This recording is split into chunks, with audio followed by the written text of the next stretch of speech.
Group ជំរាបសួរពុកម៉ែបងប្អូនទាំងអស់គ្នា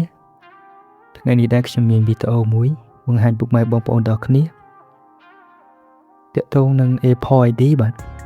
អញ្ចឹងនៅពេលដែលពុកម៉ែបងប្អូនទាំងអស់គ្នាប្រើ Apple ID សម្រាប់ទូរស័ព្ទ iPhone នៅពេលដែលយើងប្រើ connect ជាមួយនឹង iCloud បាទពីទូរស័ព្ទខ្ញុំនេះបាទខ្ញុំប្រើជាមួយនឹង iCloud ដល់អញ្ចឹងយើងភ្លេច password តែយើងអត់ចាំមិនដឹងថា password ប្រមាណទេបាទអញ្ចឹងបើយើងចង់សាញអាវក៏សាញអាវអត់កើតដែរបាទសារយើងភ្លេច password បាត់ហើយអញ្ចឹងដើម្បីយើងធ្វើការបដូរ password ថ្មីបានដើម្បីយកមកប្រើប្រាស់វិញអញ្ចឹងពុកម៉ែបងប្អូនទាំងអស់គ្នាអាចមើលវីដេអូនេះបានបាទដំបូងឡើយពុកម៉ែបងប្អូនទាំងអស់គ្នាចូលទៅក្នុង App Store មកហើយវាយពាក្យថា Apple Support ទេបាទវាយតាមហ្នឹងមកបន្ទាប់ពីវាយតាមហ្នឹងយើង search ទៅយើងនឹងឃើញថា Apple Support នេះយើងចុចពី download មក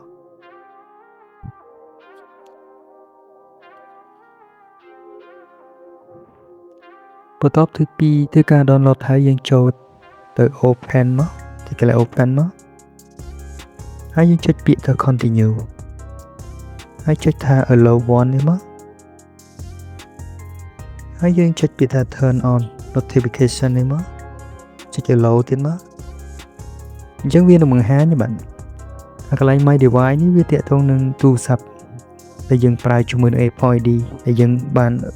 sign in ហ្នឹងបាទអញ្ចឹងវាមាន iPhone X មួយនិង iPhone XS Max មួយអញ្ចឹង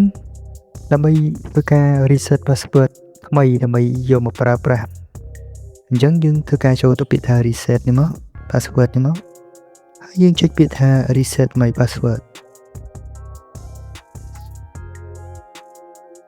បន្ទាប់មកយើងវាយលេខកូដទូរស័ព្ទបាទឧទាហរណ៍ថាយើងដាក់លេខ6ខ្ទង់4ខ្ទង់អីចឹងណាអញ្ចឹងយើងចុចមកយើងចុចលេខកូដដែលយើងដាក់ហ្នឹងមក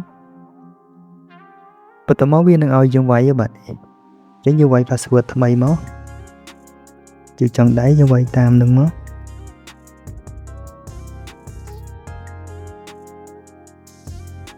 ហើយយើងចុចពាក្យថា continue បាទ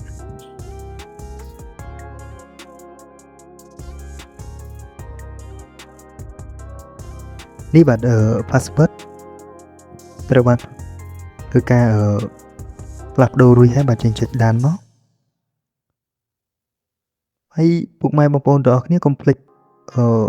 password ដែលយើងបានកត់ចូលវាយចូលមិញហ្នឹងយើងយកទៅកត់ទុកចំណាំមកបាទកុំឲ្យបាត់បាទអញ្ចឹងវីដេអូនេះមានប៉ុណ្ណឹងទេសូមអរគុណសម្រាប់ការទស្សនាទាំងអស់គ្នាបាទ